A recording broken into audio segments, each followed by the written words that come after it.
Cuando la gente se acerca a mí, sale corriendo o me tira piedras por mi apariencia, pero no sé qué ven de malo en mí. ¿Será mi ropa sucia y rasgada? ¿Será mi piel podrida llena de gusanos? ¿O serán mis ojos llenos de lágrimas? Iba camino a mi casa cuando mi auto se descompuso en medio de la ruta. Tuve que caminar kilómetros para buscar gasolina, pero la suerte me mandó una mala jugada.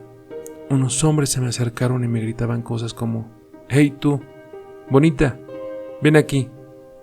Estaba asustada y trataba de ignorarlos, pero se me acercaron aún más y empezaron a tocarme el pelo y los hombros. Uno de ellos trató de tocarme en mis partes íntimas y yo le pegué en la cara. Él se enojó mucho, empezó a perseguirme. Corrí lo más que pude, pero estaba agitada y muy cansada, hasta que me agarró, me empezó a golpear fuertemente. Luego él y un grupo de hombres más me llevaron a los altos arbustos que estaban a un costado de la ruta. Allí empezaron a tocarme y a golpearme. Sentía un dolor inmenso y en sus caras estaban las sonrisas más sádicas que jamás había imaginado. Al día siguiente desperté y no encontré a los hombres. Me habían dejado sola y lastimada. Tenía hambre, frío. Se habían llevado mi ropa y mis zapatos. No podía moverme. Estaba golpeada, llena de rasguños y moretones, y abajo estaba sangrando. Estuve días en la ruta, sin comida ni ropa, hasta que cerré mis ojos pensando que no los volvería a abrir. Pero algo maravilloso pasó. Abrí mis ojos y sentí que tenía una nueva vida, pero no era así. Estaba mucho peor que antes. Mi piel estaba morada y podrida. Tenía gusanos por todas las partes y mis uñas estaban negras y podridas también.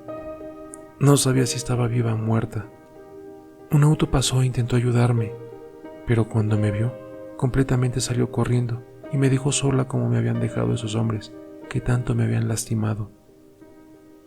Aún estoy en la ruta, esperando a que alguien venga y me salve, pero que no me deje sola de nuevo. Aún no sé si alguien vendrá o alguien me salvará, pero yo solo quiero saber algo. ¿Aún estoy viva?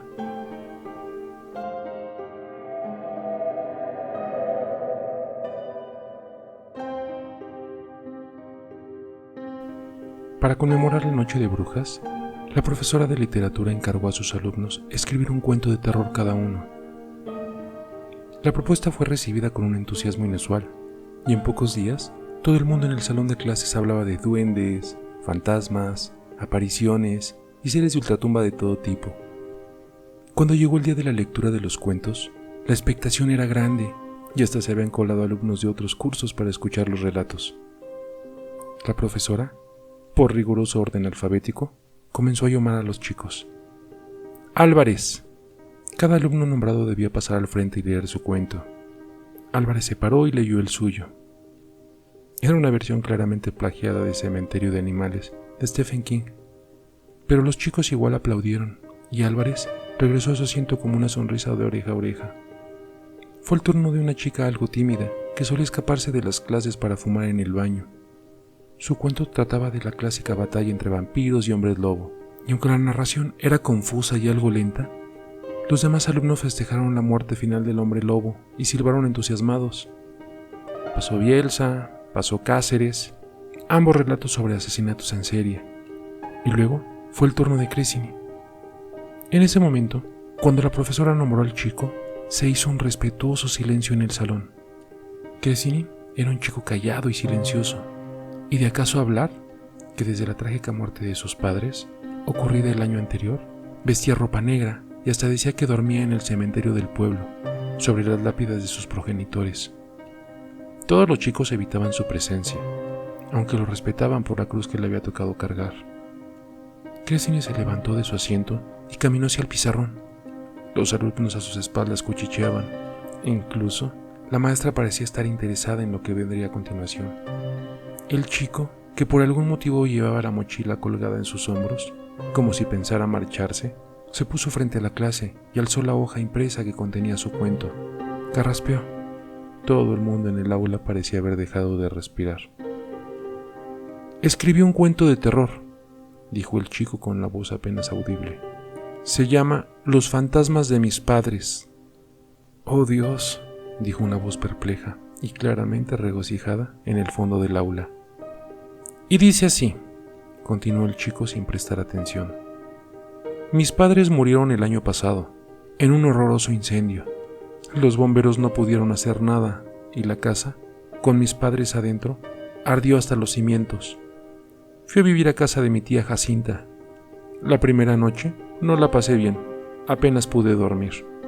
La segunda fue un poco más tranquila, pero a eso de las 2 de la madrugada me desperté y cuando miré hacia un rincón de mi habitación, mis padres estaban ahí, observándome, solo que tenían los rostros ennegrecidos por el fuego y colgajos de su piel caían como cera derretida de sus brazos aún incendiados. Oh Dios, repitió la regocijada voz del fondo. Daniel, yo creo que, comentó la maestra, pero cayó al percibir la amenazante mirada del chico. Crescini continuó su relato. El olor a carne quemada era horrible, pero fue peor lo que me dijeron. Me preguntaban cosas, me preguntaban una y otra vez por qué. ¿Por qué lo hiciste, Daniel? Y yo no tenía una respuesta para ello. Durante un año entero se me aparecieron y me preguntaron por qué. Yo no podía dormir y mis notas desmejoraron, y ellos en algún momento pararon de hacerme esas preguntas que me volvían loco. ¿Por qué? El chico alzó la mirada. La clase entera observaba con los ojos abiertos de par en par. Un escalofrío recorría la espalda de cada uno de los alumnos, como un trozo de hielo deslizándose por debajo de sus remeras. Daniel Crescini, con expresión satisfecha, regresó a su cuento.